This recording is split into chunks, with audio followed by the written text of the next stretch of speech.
And we'll go to our best bets now for the weekend of the Sweet 16 Elite Eight. Bear, you go first.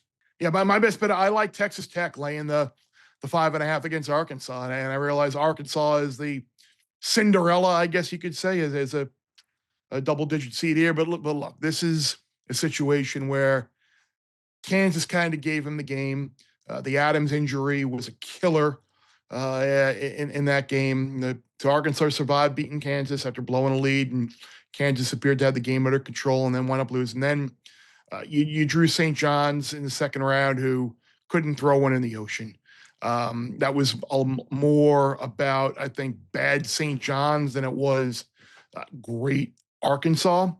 Here you're running up against a Texas Tech team that can shoot, that is deep, that can defend. Yeah, I don't like this matchup at all. I think Arkansas is going to be a very public side here, is one of those, Cal's going to get to the Cal's in the Sweet 16 now after underachieving, and imagine he was 0-5. Yeah, I love this Texas Tech team. I think they go out and win very easily on Friday night. Bear, Cinderellas tend to have trouble in the Sweet 16 and the Elite Eight, right? Like, this is, in the first weekend, you have the back-to-back games. Obviously, you have a day in between, but you can just sort of fire off a couple wins, right? Now you have 4 to 5 days to think about this, and then you're playing against better teams. You talked about Tech going back to last week and how good they are. And look, I wrote it with you when you texted again with group chat about them in round 2, the round 32, I should say. They've been a good wager. They're a good team. So I agree with you here. Only 5. By the way, I want to apologize. Game's Thursday. Tech and Arkansas is Thursday. I had my day. I'm so excited. I had my day screwed up. Is this one of those in the football stadium, like in the corner of the stadium, or is this one in an actual basketball arena? Because that makes a big difference. This is the Chase in San Francisco, right? This is it is okay. Yes. It's actually a legit basketball arena, right? Because I think that's a problem in these games, and we've talked about that. My best bet, Bear, is going to be Duke over 81.5 points against Arizona.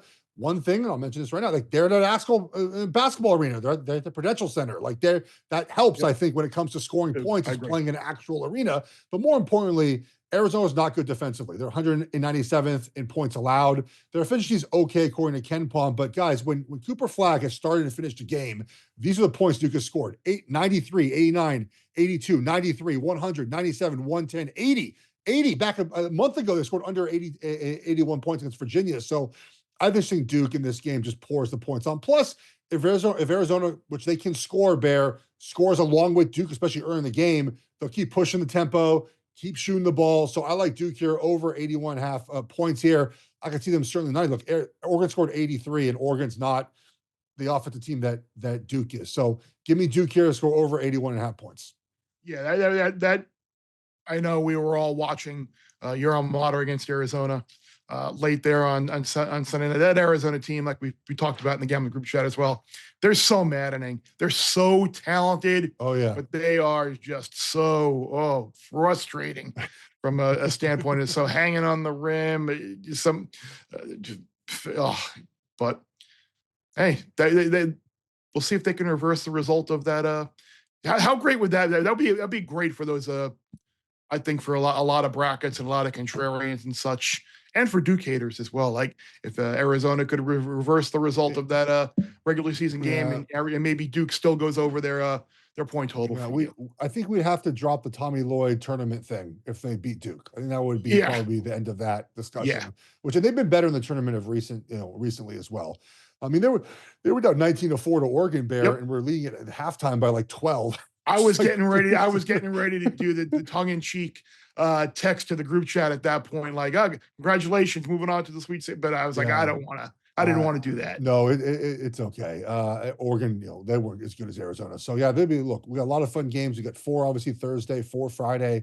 For some reason, they decided to put them on super late at night for the East Coast viewers, Bear. But such is life. Looking forward to watching these games and wagering on them with you.